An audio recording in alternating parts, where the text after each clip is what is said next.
Chapter 3ની અંદર આપણે સ્થાન, પથ લંબાઈ, સ્થાનાંતર, ઝડપ, પ્રવેગ વગેરે વિશે જોઈ ગયા, તફાવત પણ જોઈ ગયા.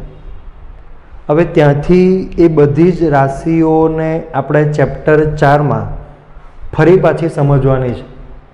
પણ ચેપ્ટર 4ની અંદર એક શબ્દ કંઈક નવો આપણે સમજવાનો છે. બરાબર છે? તેમનું નામ છે સદિશ.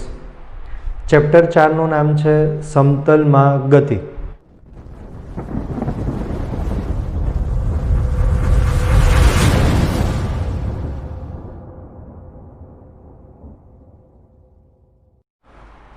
ચેપ્ટર 4 સમતલમાં ગતિ. ગતિ એટલે જ્યારે કોઈ પદાર્થ બીજા કોઈ પદાર્થની સાપેક્ષે અથવા તો સમયની સાપેક્ષે પોતાનું સ્થાન બદલતો હોય તો પદાર્થ ગતિમાં છે તેમ કહેવાય.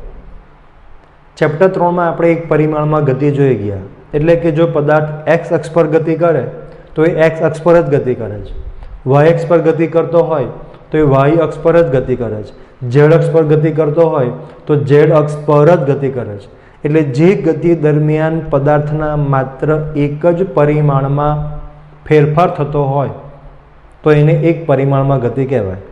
પણ જે ગતિ દરમિયાન પદાર્થના બે પરિમાણ બદલાતા હોય તો એને સમતલમાં ગતિ કહેવામાં આવે છે.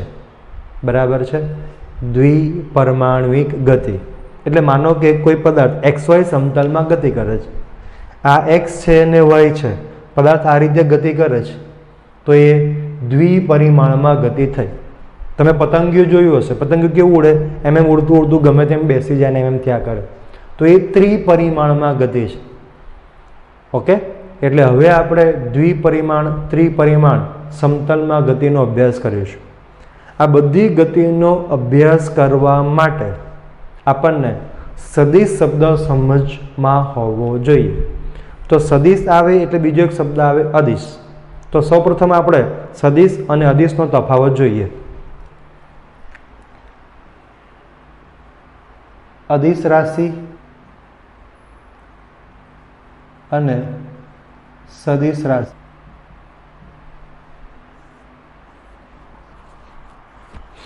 જે રાશિને દર્શાવવા માટે માત્ર મૂલ્યની જ જરૂર હોય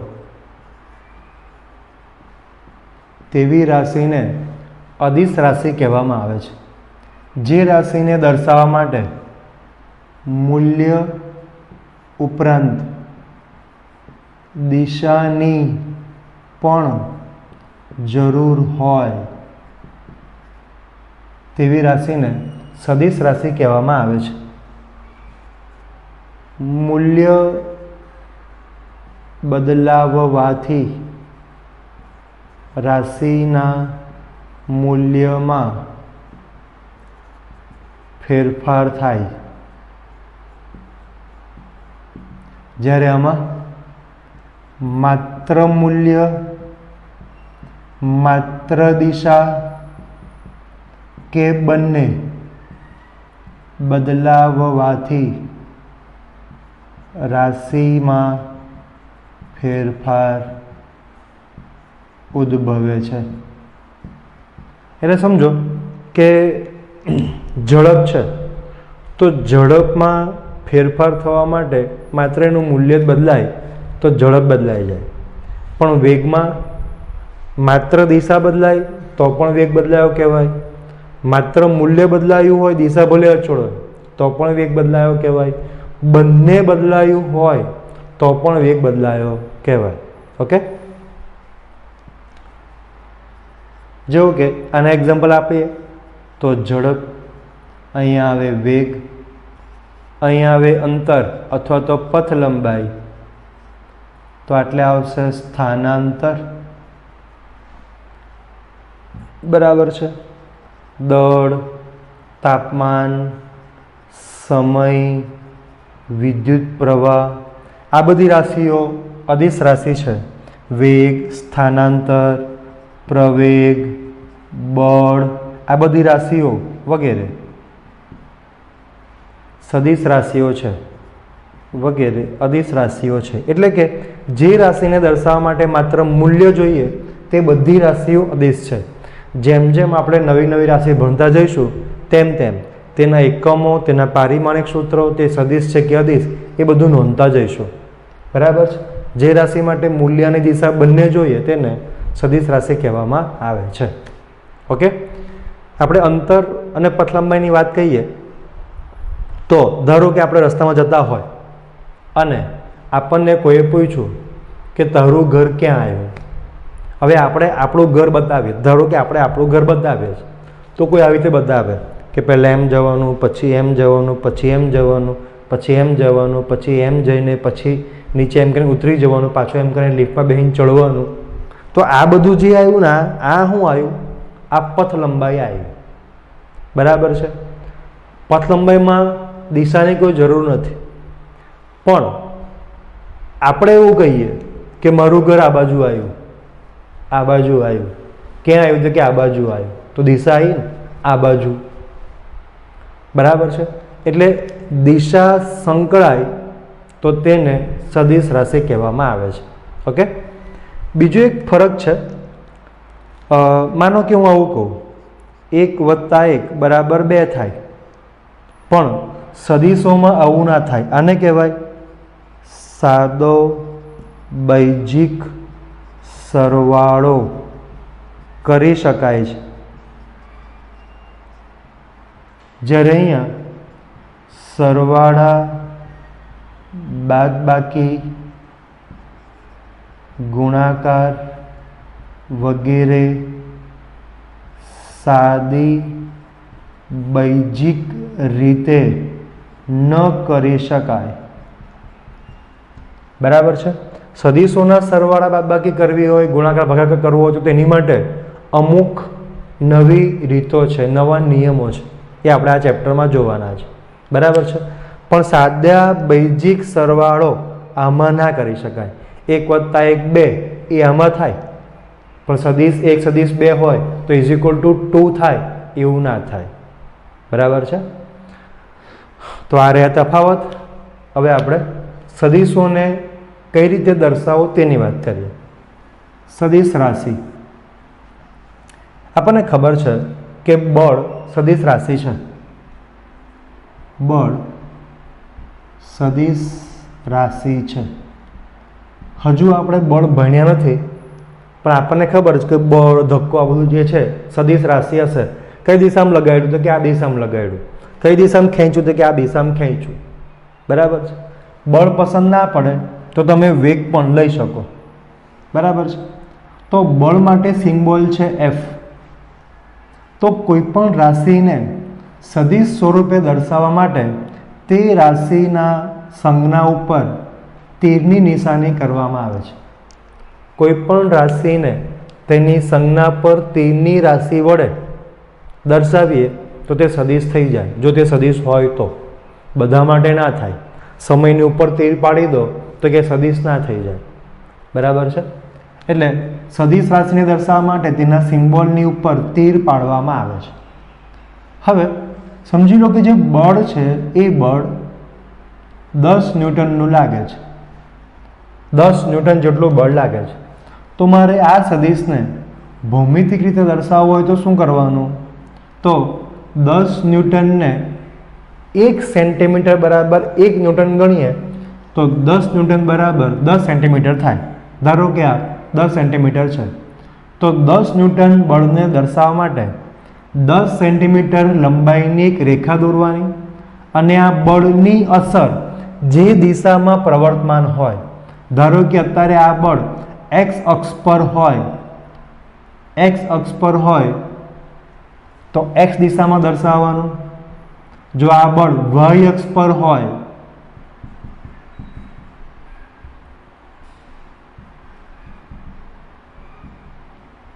તો y દિશામાં દર્શાવવાનું.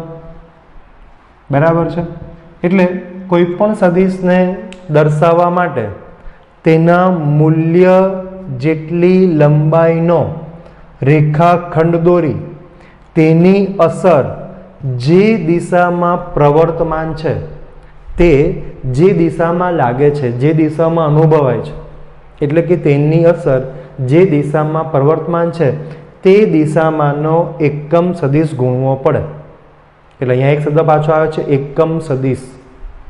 થોડી વાર એને આપણે જોઈશું એકમ સદિશ એટલે શું. પણ આ દિશા દર્શાવે છે. આઈ એટલે એક્સ અક્ષ તરફ દર્શાવે છે, જે એટલે વાય તરફ દર્શાવે છે. તો આ પ્રમાણે સદિશને દર્શાવવામાં આવે છે. અદિશને આ પ્રમાણે દર્શાવી ના શકાય. બરાબર છે. માનો કે આનું મૂલ્ય આપણે લઈએ તો મૂલ્ય માટે માનાંક કરી દેવાનું, અથવા તો ઉપરથી તીર કાઢી નાખવાનું. આ દર્શાવે છે બળનું મૂલ્ય. આવું પણ ચાલે, આવું પણ ચાલે. આના કરતાં આવું લખવું વધારે યોગ્ય છે, કારણ 1, 2 અને 3 લાઈન ખેંચવાનું ટાઈમ બચે. બરાબર છે. આપણે એક સદિશ જોયો, f = 10i. હવે આ સદિશ જે છે એની જોડે કોઈ ધન સંખ્યા ગુણવામાં આવે. ધન સંખ્યા છે એટલે ખ્યાલ તો આવી ગયો કે અદિશ રાશિ છે. કોઈ સંખ્યા ગુણવામાં આવે. ધારો કે આ સંખ્યા લેમડા છે.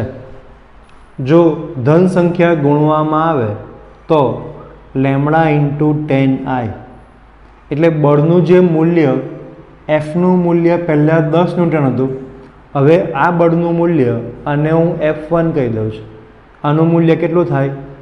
10 લેમડા થઈ જશે. કહેવાનો મતલબ ધન સંખ્યા વડે ગુણવામાં આવે, ધન સંખ્યા વડે ગુણતા માત્ર મૂલ્યમાં ગુણક સંખ્યા જેટલો ઘણો વધારો થાય છે, પણ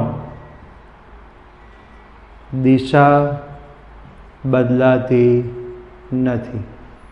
ધન સંખ્યા ગુણી, ધારો કે અહીંયા 2 વડે ગુણ્યું અને 2 વડે ગુણ્યું તો 2 × 10i, 10 × 2 = 20i, તો મૂલ્ય 20 થઈ ગયું. મૂલ્ય 20 થઈ ગયું, મૂલ્ય બમણું થયું. જે ગુણાંક સંખ્યા છે એટલા ઘણો વધારો થાય, પણ દિશા બદલાતી નથી, દિશામાં કોઈ ફરક પડતો નથી. પણ જો કોઈ ઋણ સંખ્યા ગુણવામાં આવે, બરાબર છે, ઋણ સંખ્યા આપણે ગુણી, આ જે f છે, f જોડે માઇનસ લેમડા ગુણવામાં આવ્યા તો શું થાય?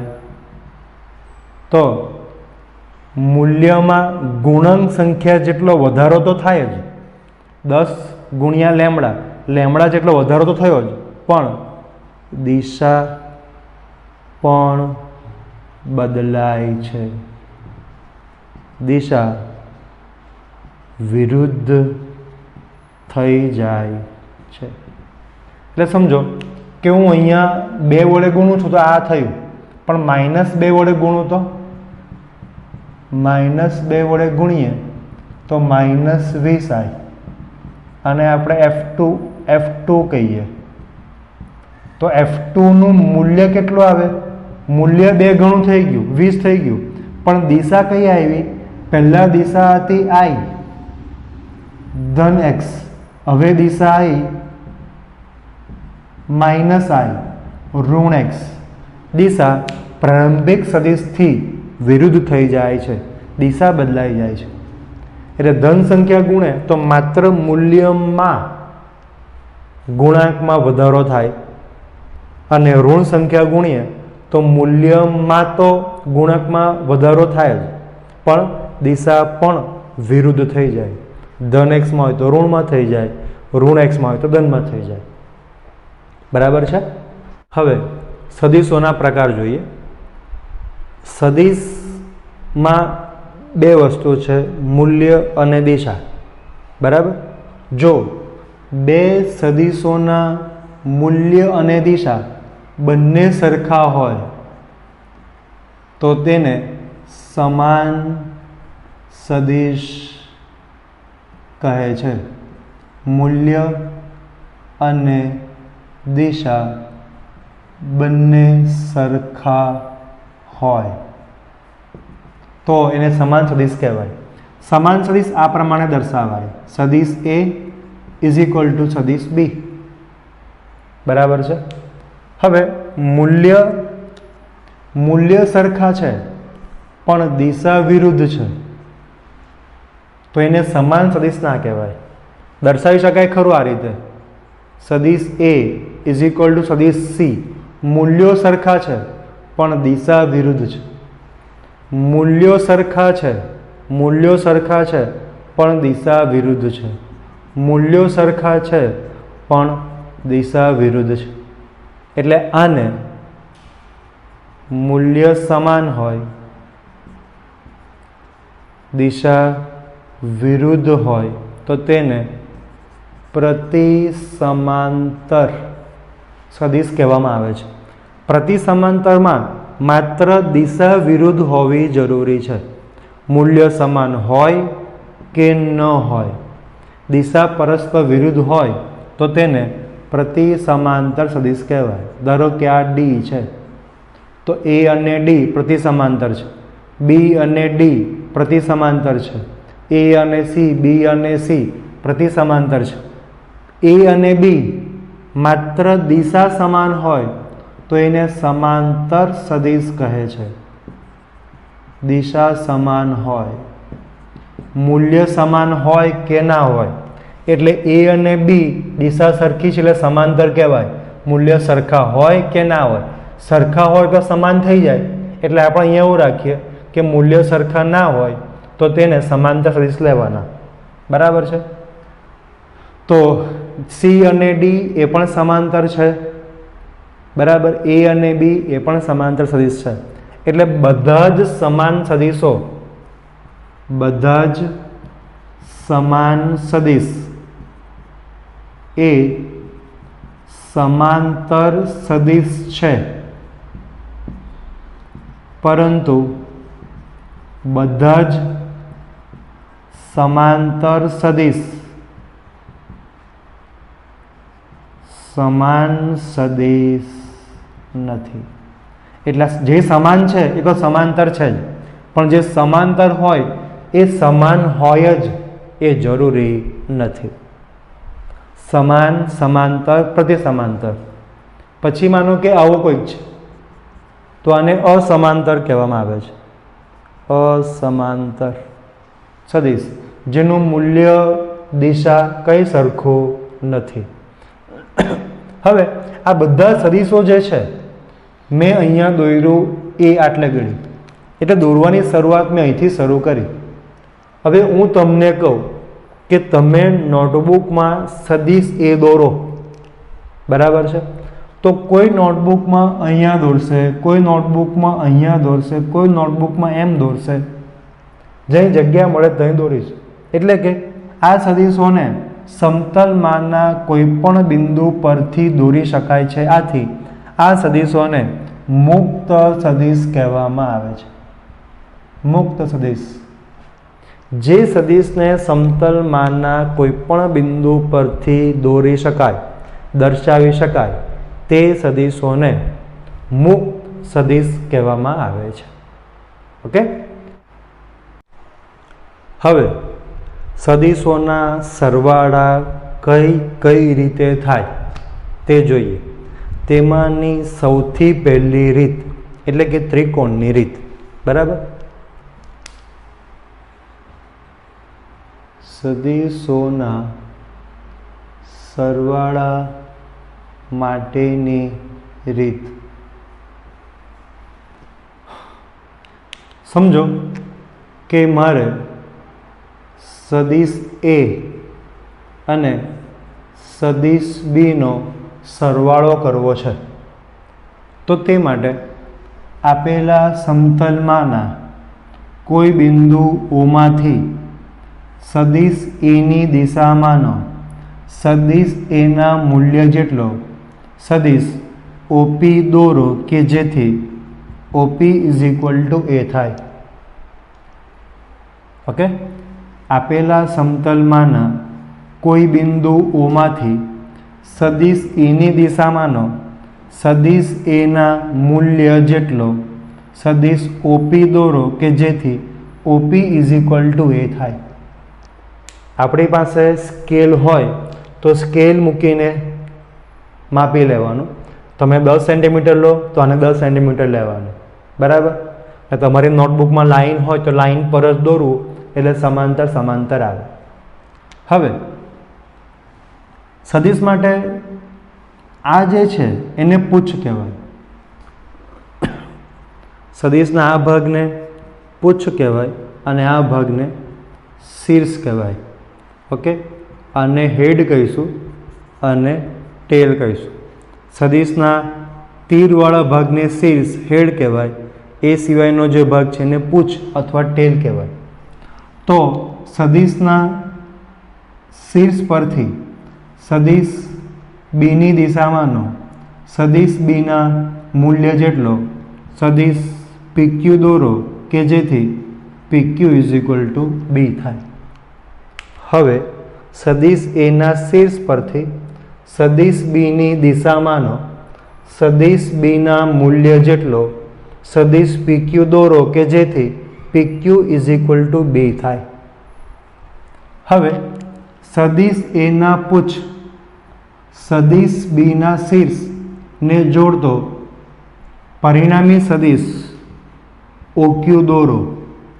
આ OQ એ સદિશ એ અને સદિશ બીનો સરવાળો દર્શાવે છે. OQ એ સદિશ એ અને સદિશ બીનો સરવાળો દર્શાવે છે. OQ એ પરિણામી સદિશ એ બી છે. આર એટલે રિઝલ્ટન્ટ, રિઝલ્ટન્ટ એટલે આર લખવું, પરિણામી. આમ ત્રિકોણની રીતનો ઉપયોગ કરીને બે સદિશોના સરવાળા કરી શકાય છે. હવે બીજી રીત, સમાંતર બાજુ ચતુષ્કોણની રીત. તો ફરી પાછું એ જ આકૃતિમાં દર્શાવ્યા પ્રમાણે સદિશ એ અને સદિશ બીનો સરવાળો કરવો છે.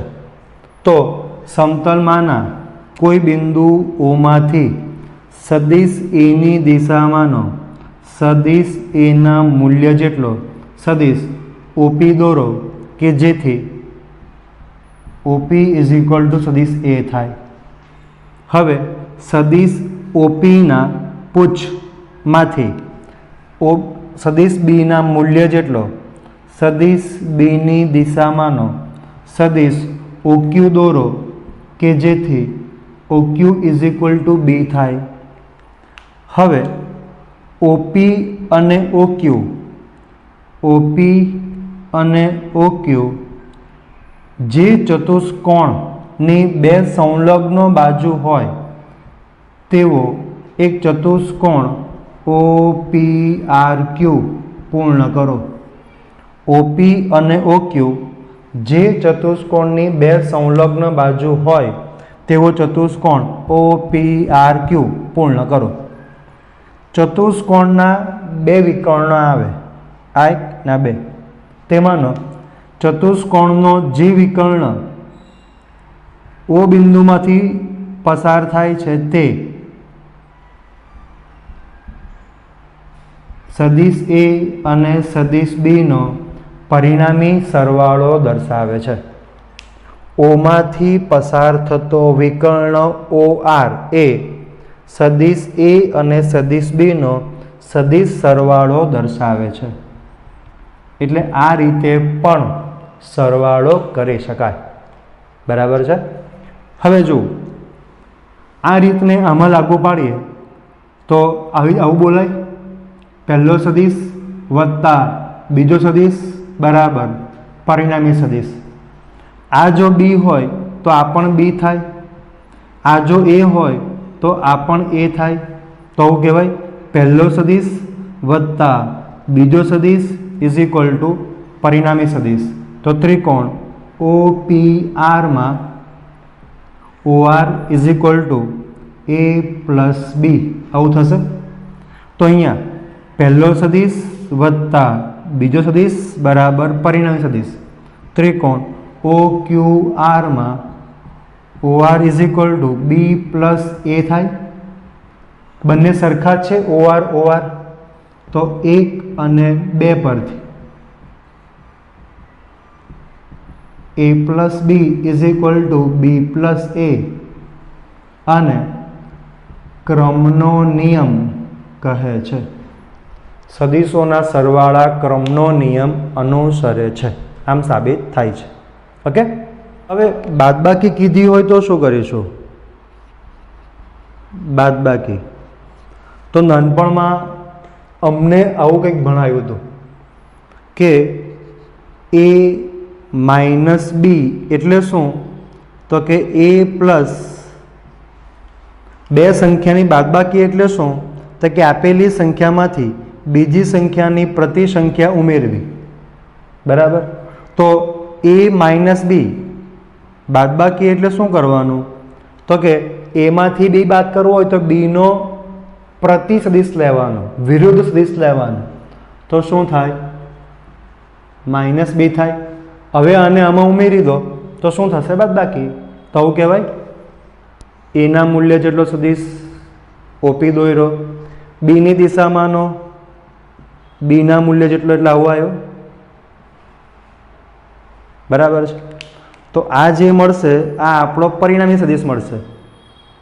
ઓકે, આને આપણે શું કહીશું? R is equal to A plus minus B is equal to A minus B.